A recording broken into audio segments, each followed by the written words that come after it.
Hi everybody, welcome back. We are going to make a beautiful artwork today. Take out these things and we are printing a hand on the sheet of paper. After that we are going to draw long leaves like this. After that we are going to make beautiful flower. We are using red color here and look, it is ready. We are going to make more flowers like this and look how pretty this is looking. We are also making different color flower like purple and giving it a shade of light pink and white, and look, it is ready. We are adding leaves and look, it is done.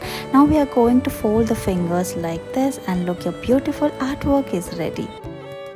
We are going to make a beautiful drawing. Take these items and then we are going to make a pink bouquet. Color it like this and look, it is ready. We are printing different yellow spots like this. Now we are drawing beautiful red flower petals using brush, and we are also using different color like dark pink, and then it is ready. We are also making yellow color flowers like this and look how pretty these flowers are looking. Draw some leaves and look, your bouquet is ready. We are going to make a bow in the center and look, it is almost ready. Now we are adding more details and it's done. Thank you so much for watching this video.